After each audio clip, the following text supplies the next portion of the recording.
Welcome to the third video on compressible fluid flow.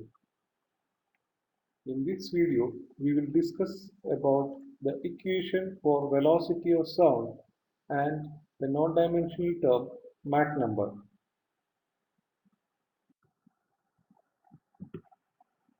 From the previous video, we understand that the velocity of sound through a fluid medium is of great importance in order to understand whether the flow is compressible or incompressible in nature. So here we are going to derive a general equation for the velocity of sound. For this, let us consider a long tube of constant cross-section area which has adiabatic walls. That means the walls are properly insulated and there won't be any heat transfer between the fluid inside the tube and the surrounding medium.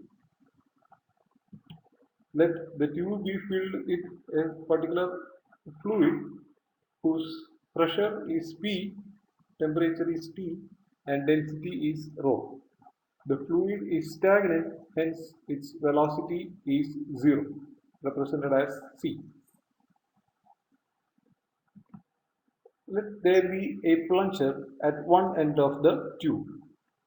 When the plunger is moved impulsively for a very short period of time, it will create a disturbance in the fluid flow.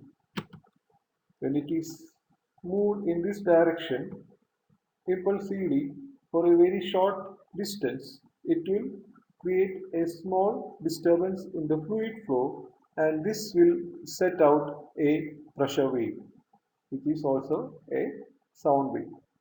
Now, as this pressure wave travels, it will influence one part of the fluid and there will be another part of the fluid that will be yet to be influenced by this wave.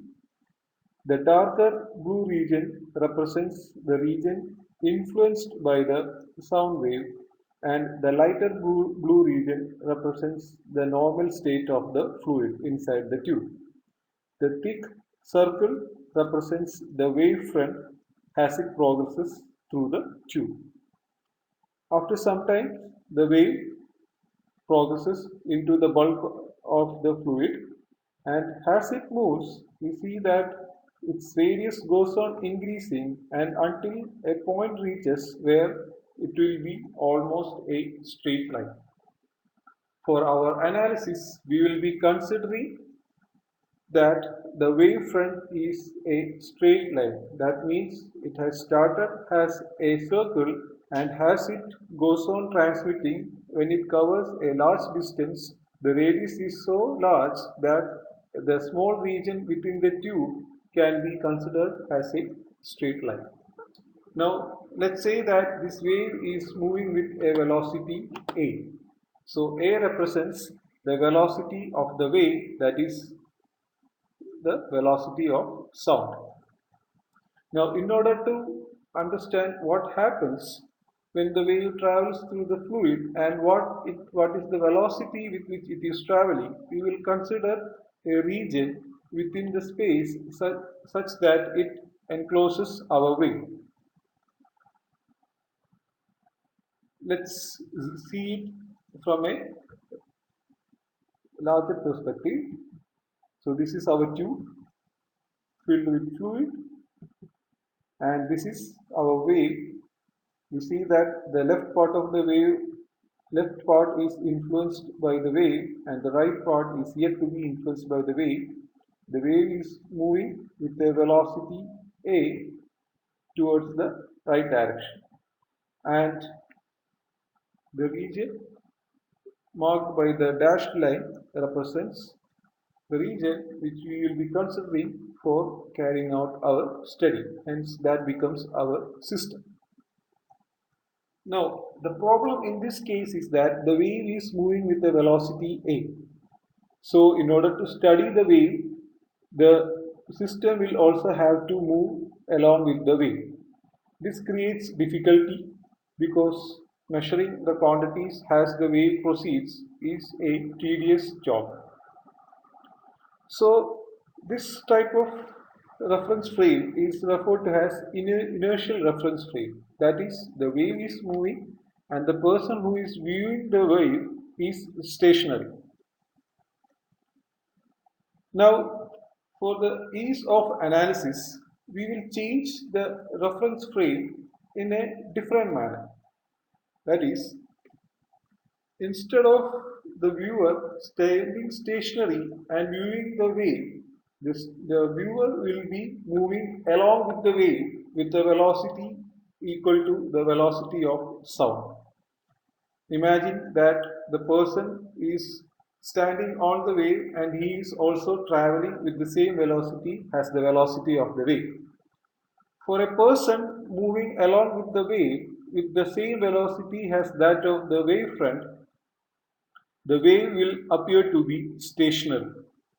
Now, this is what we will represent in our next figure. So, this is our tube, this is the stationary wave, and when this wave is stationary, for a person who is moving along with the wave, the fluid in the right hand side feels like approaching him with a velocity a,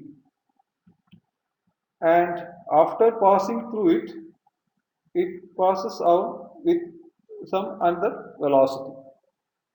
So, by considering that the person is not stationary and viewing the wave, instead he is traveling along with the wave with the same velocity as the velocity of sound, we will be able to convert a moving wave problem into a stationary wave problem.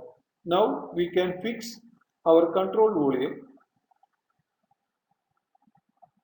and we can say that the wave is stationary and the fluid is approaching with a velocity a, and after passing through it, the properties are getting changed as shown. Since it's a sound wave, the change it brings into the properties of the fluid will be also infinitesimal, because of which we have represented the change as differential pressure, differential temperature, differential density, and a differential velocity.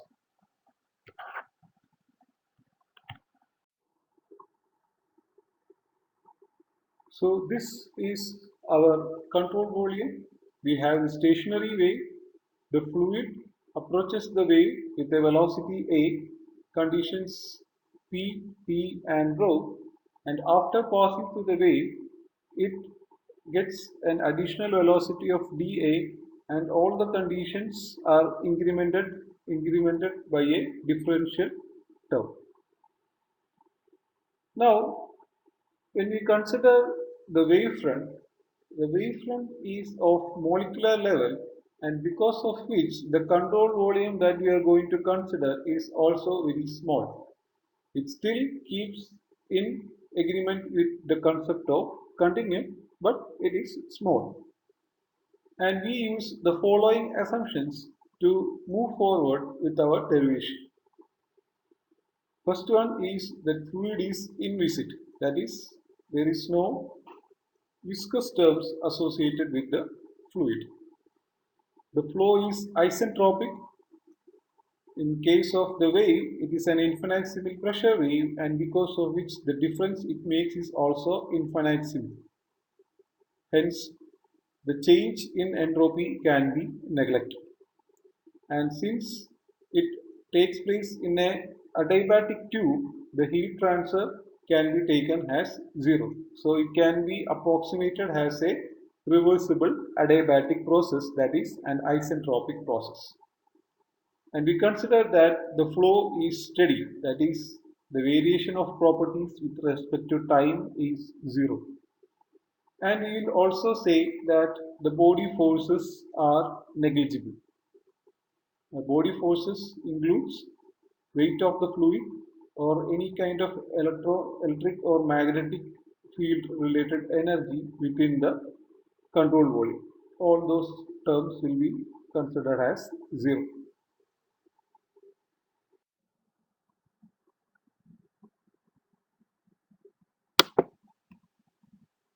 From law of conservation of mass for the control volume applied for a steady flow process, we obtain the following equation, that is m dot in is equal to m dot out.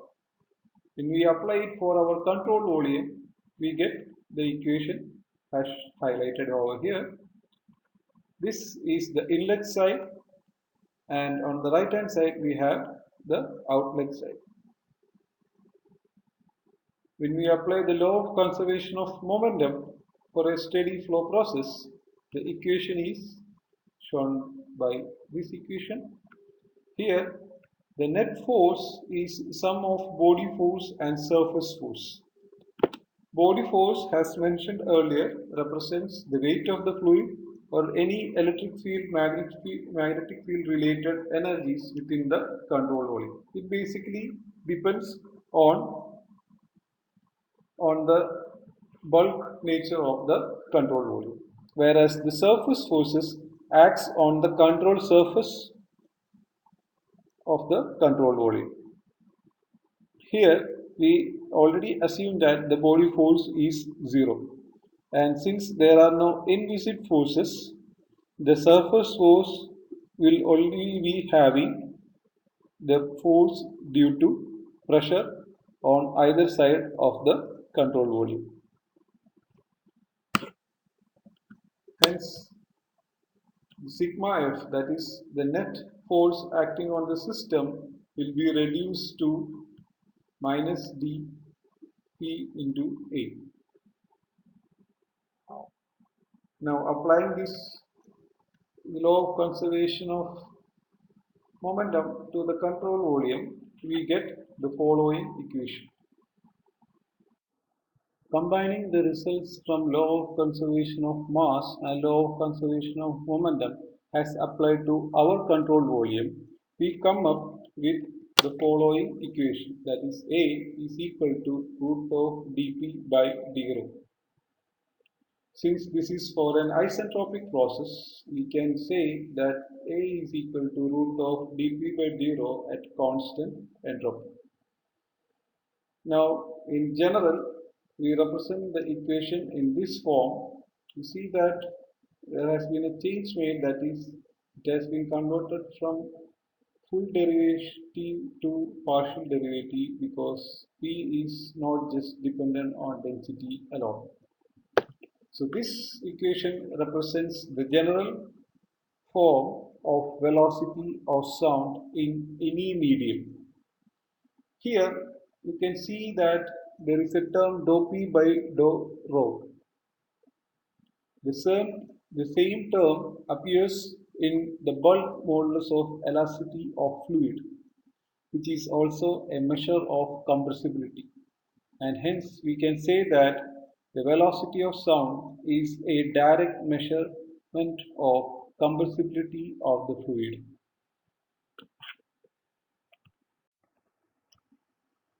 Now, the general form of velocity of sound for any medium is kind of difficult to be directly applied for a fluid flow problems. So hence we come up with a more friendlier form by assuming that the fluid is a perfect gas, and by taking the knowledge that for an isentropic flow the bulk modulus of elasticity is product of pressure applied and ratio of specific heat, we will come up with the equation shown below, that is A is equal to root of gamma RT. Here the value of gamma represents specific heat ratio of the fluid, R represents the characteristic gas constant, and T represents the temperature of the fluid. So we see that for a given gas, if we know the temperature of the gas, we can find out what is the velocity of sound through that particular medium.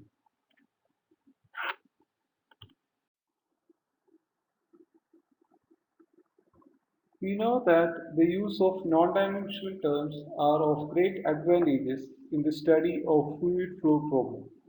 In compressible fluid flow, we use the non-dimensional term Mach number. It is defined as the ratio of inertia force to elastic force. Mathematically, it is written as square root of inertia force over elastic force. For a fluid flowing through a finite volume, the inertia force is represented as rho AC square, whereas the elastic force is represented as K into A. Here rho represents the density of the fluid, capital A represents the cross-section area, C represents the fluid velocity. Capital K represents the bulk modulus of elasticity of fluid, and A represents the cross-section area over which the force is acting. So the Mach number becomes equal to square root of rho AC square all divided by K into A. Now let us discuss the significance of Mach number. Well, it is a dimensionless number, so it involves all the advantages that we get by using a dimensionless number. But the greatest significance comes because of the forces that are involved, that is, the inertia force and elastic force. The value of Mach number shows how one force is dominating over the other. If Mach number value is higher, that means the inertia force is greater than the elastic force, and that means the inertia force dominates the elastic force. In such cases, the fluid is having very high value of inertia, then it can cause the fluid particles to squeeze in or to expand, resulting in change in density. Hence, the compressibility effect kicks in to the fluid flow. If the Mach number value is very low, that means the elastic force dominates over the inertia force, and in such cases, the inertia possessed by the fluid is not enough to squeeze or expand the flow. Hence, the density remains fairly constant, so the compressibility effects are negligible. Hence, Mach number can be used to check if the compressibility effects has to be considered during a fluid flow process.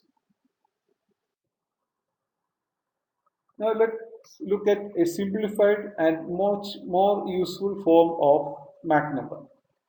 We know that Mach number is square root of rho AC square divided by Ka.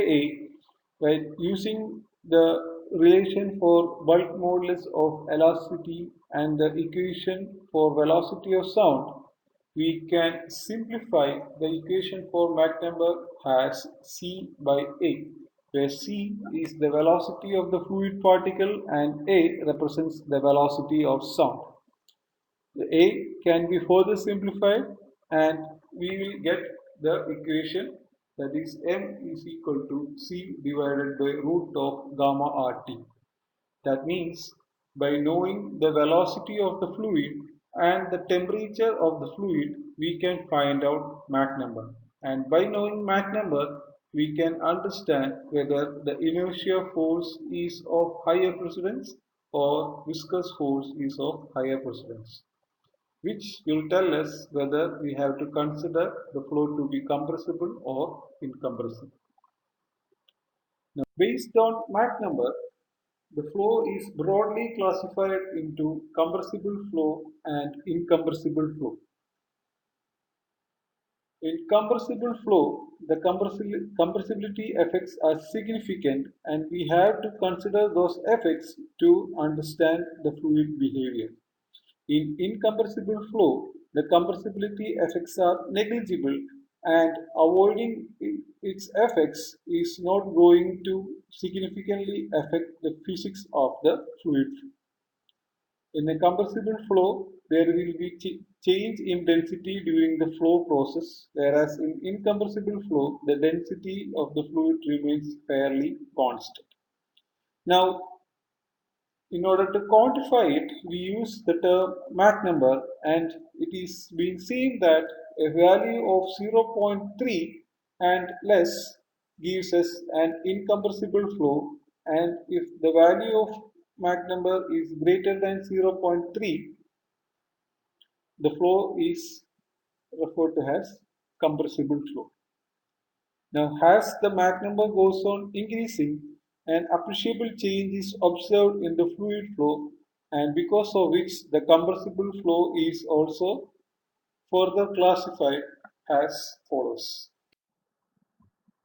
Based on Mach number, the flow is classified as shown. For a value of Mach number less than 0.3, the flow is considered as incompressible. For a value lying between zero point 0.3 and 1, the flow is classified as subsonic flow. For a value lying between 1 and 5, the flow is classified as supersonic flow, and the value greater than 5 is referred to as hypersonic flow. When the value of Mach number is equal to 1, it means that the fluid velocity is equal to that of the velocity of sound. We refer it to as sonic flow. And we also have a transition flow, that is, there is a transition region from subsonic to supersonic flow, which is lying between the Mach number value 0.8 and 1. This is out of scope of our classes, so we will focus on subsonic flow, supersonic flow, and hypersonic flow. Now, in the next class, we will see how these flows are physically different from each other.